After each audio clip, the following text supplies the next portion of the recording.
Hello and welcome to another video. Now today I'm doing something a little bit different, mainly because I've had one of these emulator games consoles for a few years now. Maybe two and a half, getting on for 3 years.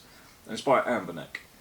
And this is a premium metal body little game console with thousands of games. They're all ROMs for different you know, your retro consoles like your Game Boys, Game Boy Advance, Mega Drive, SNES, all those sort of things. And these are great because you've got thousands of games in your pocket. From a mobile standpoint, yeah, again, the games are not going to be licensed. So it's how you feel about, you know, using these devices. But it's down to the individual. But for me, you know, I do like playing the old retro games because they were the games that I grew up with. So why am I doing this video? Well, in a previous video, unboxing video, I unboxed one of these, which is an R36S, and it is similar to the Ambernic. I also bought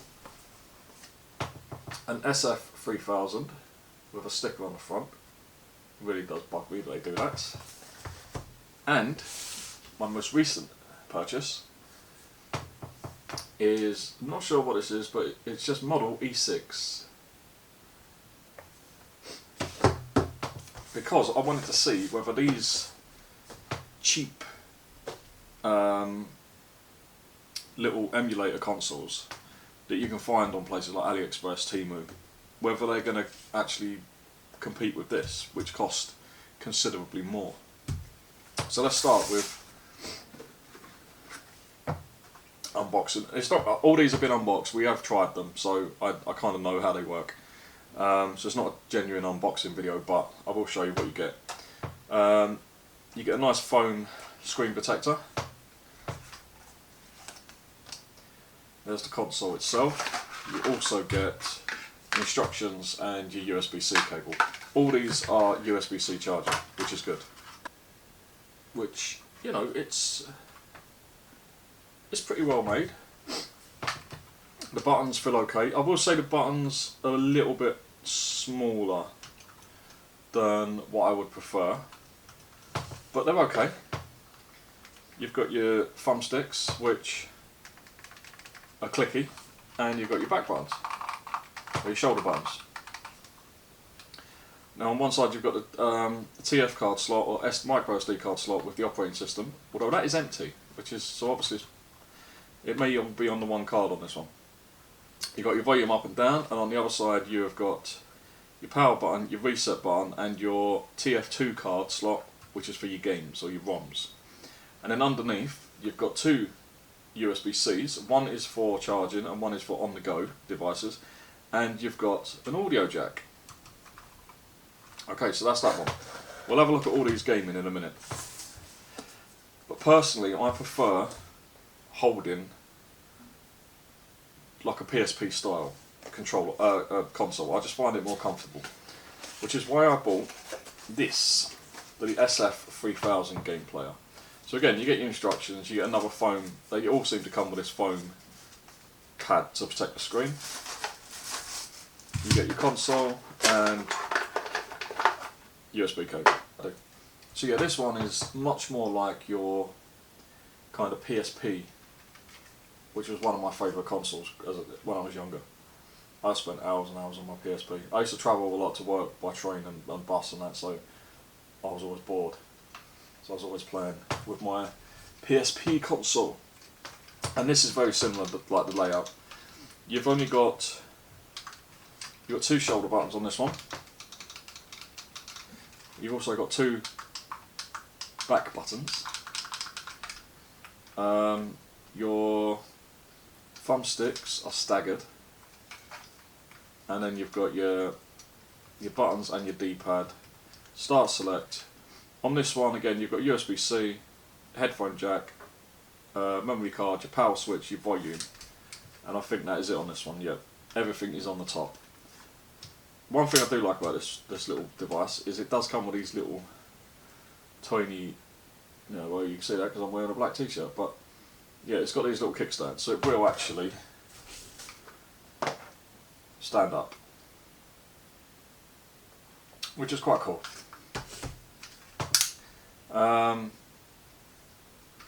So yeah, I like it, but there are some issues, which is why I bought this one, the E6, which is the biggest out of all of them.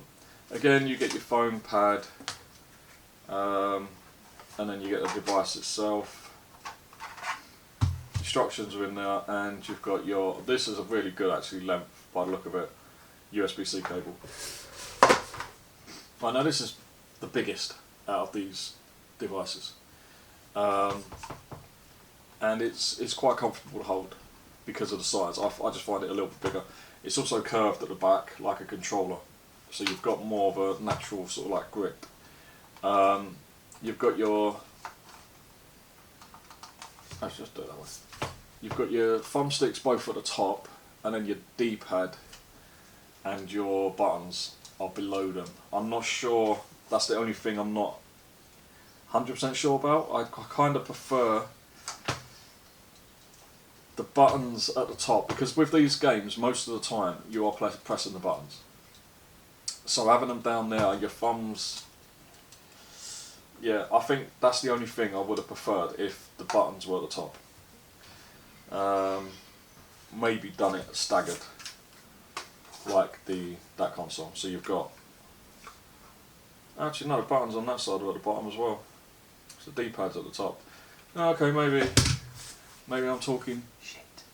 But yeah, this is by far the biggest. Does it mean it's more powerful? No.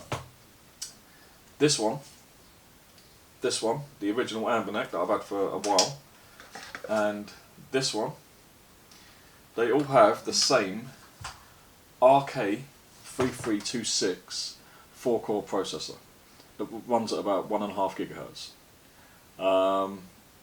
So they're all running the same chip basically, and that is the one downside with these emulators. The hardware doesn't get updated anywhere near enough. You know, what you'll find is a company will release something like at the ANBERNIC will release one of these with the chip that's in it, and it will do okay. So then all these other companies will release consoles many years later with the same chipset, knowing that it will play the same games, but they'll change things on the outside. So there'll be a different screen, a different layout, you know, button configuration, things like that. But the actual bit that is important for playing the games stays the same, and that is the downside. So even though these are technically newer than this one, they use the same hardware. Now this one, the SF3000, is different. Does it use a more powerful processor? No. No, it doesn't. It uses, I can't find out the name of what model it is, but this only uses a 1.2 GHz dual core processor, so a 2-core. And it is a shame because I really like the layout of this one. It's comfortable to hold, it's comfortable to play, you know, I don't get cramp, but it's the least powerful, so it will play, it basically will play the early things like Game Boy, no problem. It will play NES, it will play Mega Drive, but it struggles when you get further up or to newer games consoles that it's trying to emulate. Yeah, it's a shame that they did that, but you know, cut costs and everything. Right, now let's have a look at these actually gaming, shall we? And now you can see we are into the main screen. So you've got MAME, MSX, Neo Geo Pocket, Nintendo 64, which it struggles with, Nintendo DS, NES, Open Board, I don't know what that one is, PC Engine, Pico 8, PlayStation, some ports, Scum VM, Genesis, Mega Drive, Super Nintendo, Wonder Swan Color, and then you got your favourites, you got tools.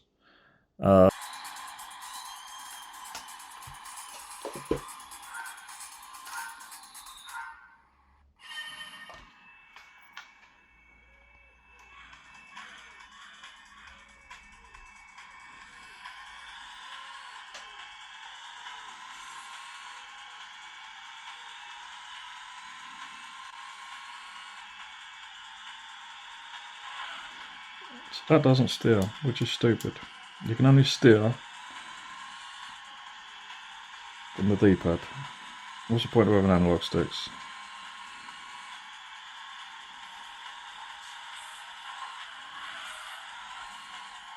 But yeah, my driving aside, the game runs absolutely fine. There's no frame drops. There's no sound issues. It will run PlayStation 1 games absolutely fine.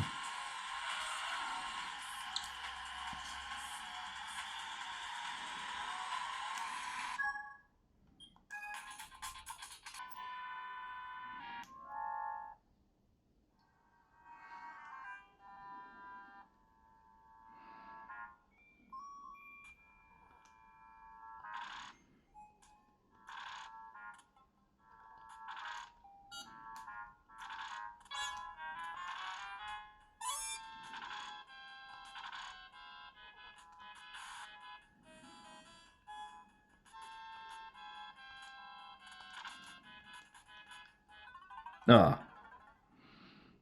Okay.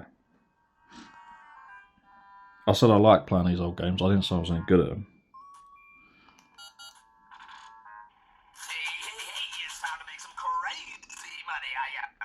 As you can hear, audio issues straight away.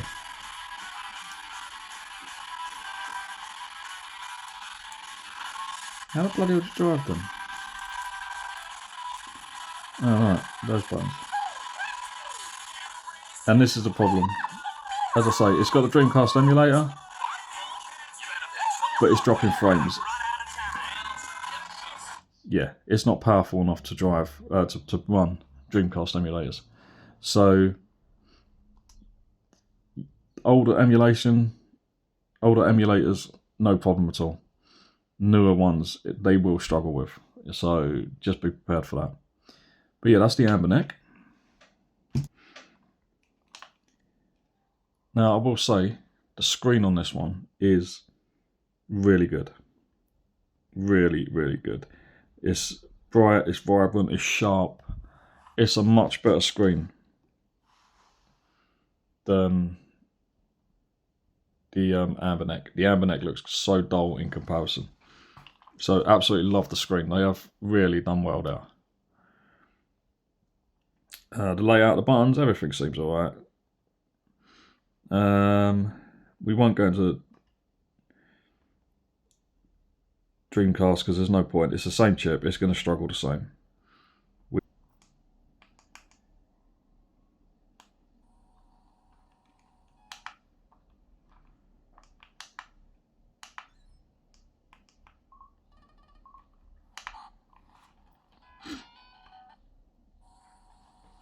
No idea what I'm doing here.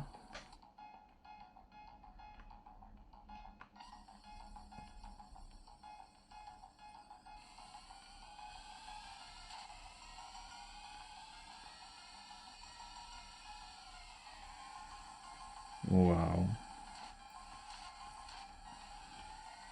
I don't even think back in the day this would have been cool. Yeah, that's enough of that one. I used to spend hours and hours playing this game when I had my Master System 2. Does work with the... This one does work with the analog stick.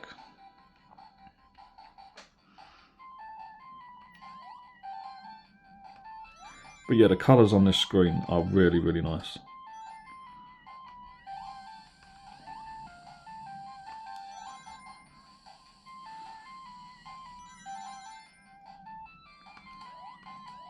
And that's what I think, these little devices are perfect for games like this. You know, when you want to just relive your childhood, or just experience it for the first time. These little devices are really, really good at this. And I've got to say, I kind of prefer this one than the ANBERNIC, even though this one is considerably cheaper. I will go over the pricing at the end. But yeah, there's this device, I mean, there's this little player. Really, really good. There is one thing I don't like, and that's holding it for too long. I just find it quite uncomfortable. Well, put it all the way over there. I bought this. Again, on Temu. It's 3D printed. You can feel when you can see the lines. It is just rough. No, it's not rough, but it's just 3D printed, not smoothed down or anything. And your console just literally slides in like that. And then it's a much more comfortable experience holding it. You can get to the buttons easier. You can still reach the back buttons. Not that I've found that many games that actually use them. But yeah, it's just so much more comfortable to hold. So if you get one of these, I would recommend also buying one of these. Okay, so that is the R36S. Now let's have a look at this little SF3000. And again, you know, main PlayStation. I want to see if this one will actually run PlayStation games, because it does have that dual core CPU.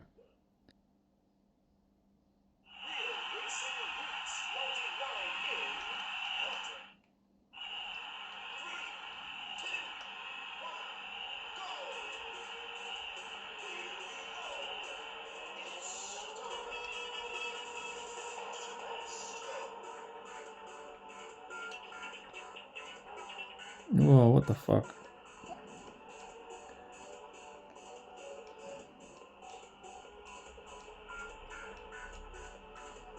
We're flat out of 104 miles an hour.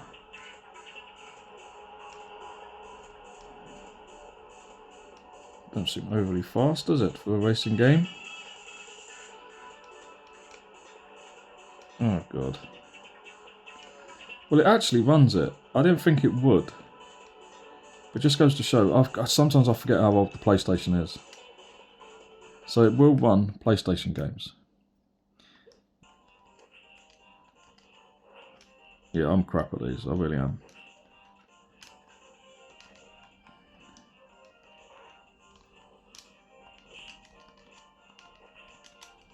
What does that do? Oh, we can throw them, okay.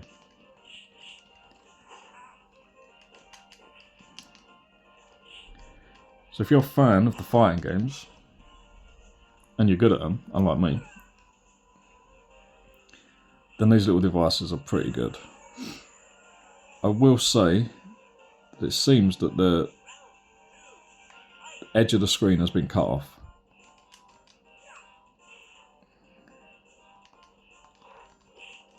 We come on the Big Daddy. Now this is the E6 with a 5-inch screen. PSP, it won't run. N64, it won't run. Not smoothly. PS1 it will, MAME it will, obviously, Neo Geo, Mega Drive.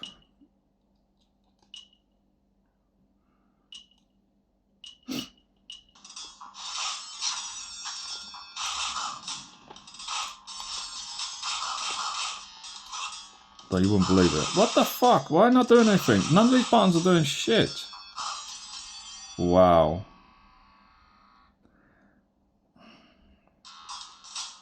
No, what the fuck does that do? Anything? Nothing. That does nothing. That's kick. And that's punch. But, I mean, really?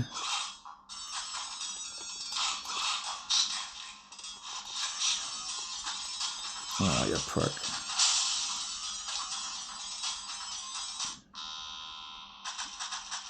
Yeah, okay.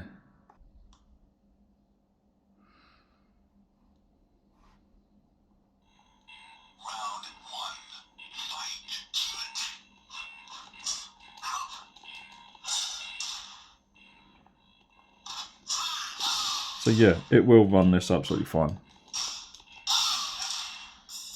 Again, my skills are crap. I'm not, you know, I'm not really good at any of these games. But, you know, I still have fun. I still have fun playing them. It's just, you know, just because you're not good at something, don't mean you should give up, right? Right? I just can turn the button bash. I don't really know what the fuck does what. I've got a sword. Why can't I use a sword?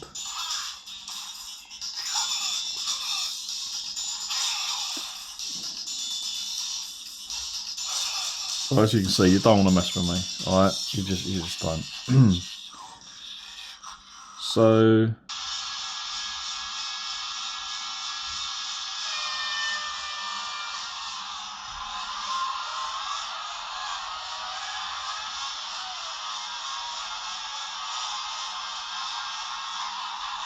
Oops.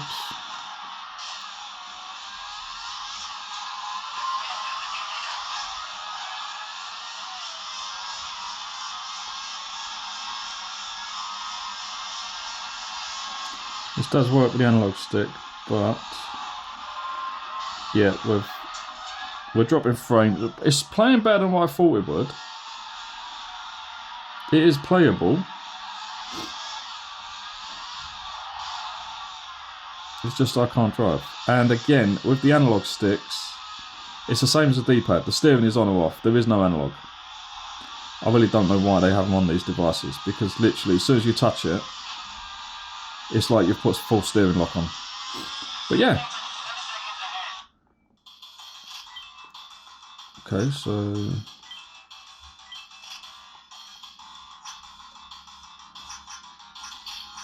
It's a bit like Double Dragon and Streets of Rage and all those sort of style games.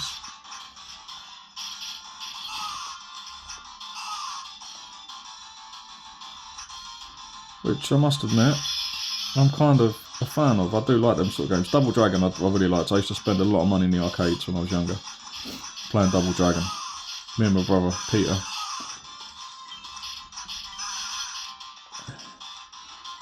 Going over our 10p's.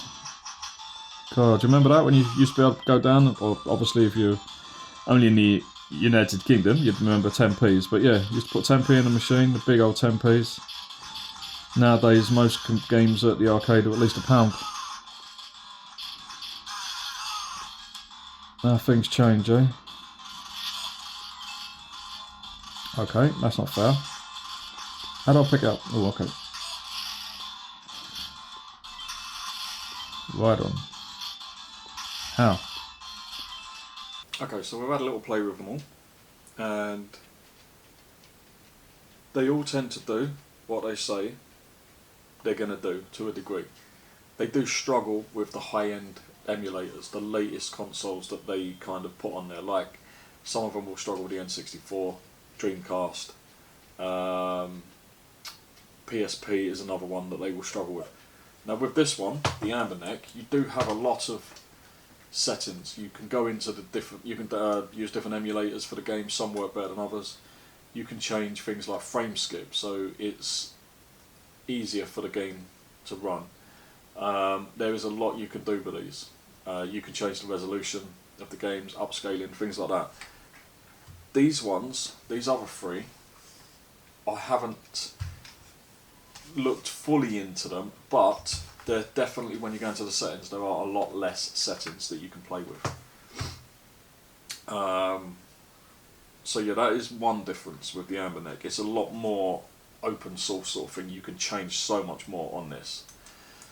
But is it worth the premium? Because let me tell you, this, even though it's been out for a while now, on AliExpress, I didn't find it on Temu, but I did find it on AliExpress. It's currently around about the £94 mark.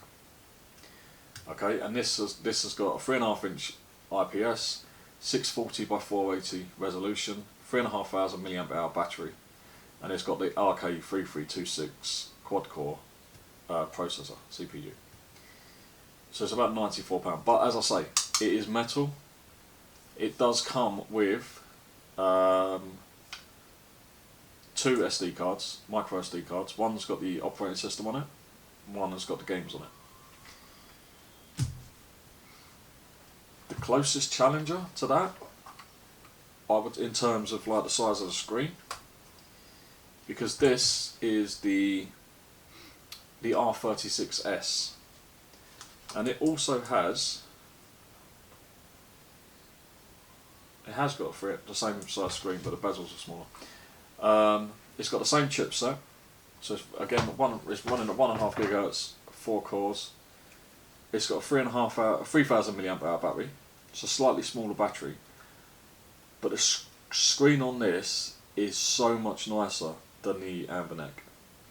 Now, possibly later ANBERNICs, because I say this is an older one, may use a better screen, but I'm comparing to what I've got. These new these cheaper versions. This is probably, well, no, there's not probably. This is my favourite. With that, which it just makes it so much more comfortable for me to hold. Without that, I can't tend to game for very long because I just get, it's too cramped. Your fingers are interlocked. It's just, yeah, it's not comfortable to hold for long term. Smaller hands, kids, my son, no problem. But me, yeah, I just struggle to play for a long time. But this little thing, and this costs, I think, I'll put the price up, I'll put a link up, but I think it was about less than £3 for that. And as I say, someone is just 3D printing that, and it's simple, but it works. It holds the device, and it just makes it so much more comfortable. So yeah, if you're going to get one of these, I recommend also getting the grip. That is my favourite. Out of these two, which I thought were going to be, one of these were going to be my favourite because of the layout. I prefer these kind of PSP style, Switch style layouts. Widescreen and the controls on the side of the screen rather than underneath it. But, as I say, that R36S, brilliant. Really, really good. Out of these two, I'll probably say, just because of the size of it and the portability, the SF3000 is slightly better. But if you want a bigger screen and the size of the device doesn't really bother you, then this is still a good unit. It is very good. It's actually probably, it's more comfortable to hold, and the buttons are definitely thought out a bit better. Like the shoulder buttons feel good. They're big.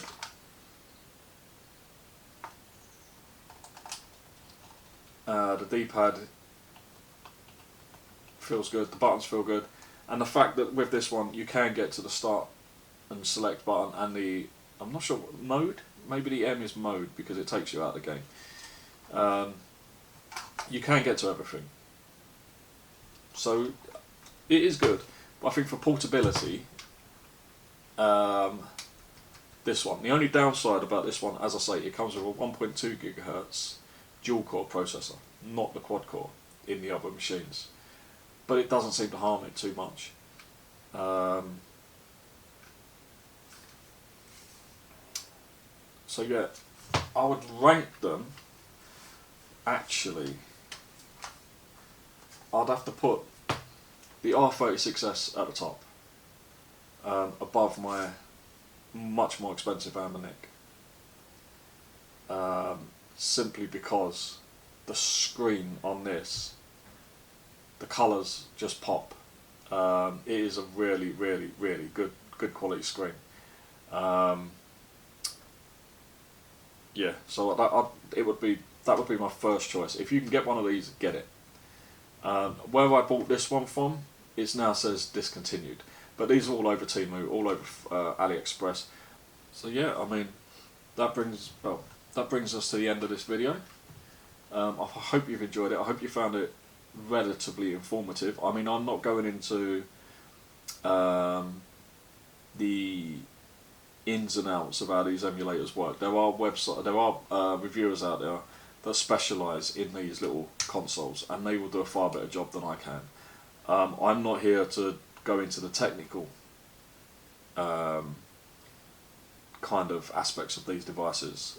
I am here to basically, a consumer buying one of these, how easy is it to pick up and play, how good are they to actually play and game on, and are you getting good value for money? And that's basically what I'm here to do. Yeah, if you want more information, you can ask me in the comments and I will try and give you that information. If I don't know it, I will try and find out for you. Interaction is key. Let me know what your favourite was. Have you got any of these? Have you used any of these? Are you considering buying any of these? And if so, what are you looking for? You know, are you looking for quality screen, bigger screen, or just the sheer, you know, the style? Do you prefer the old Game Boy vertical design, or would you prefer the like the PSP Switch design, controls to the sides? Let me know in the comments. But yeah, with that, I'm going to get out of here, go and do my proper job, my day job, and I will see you again soon in the next one. Bye for now.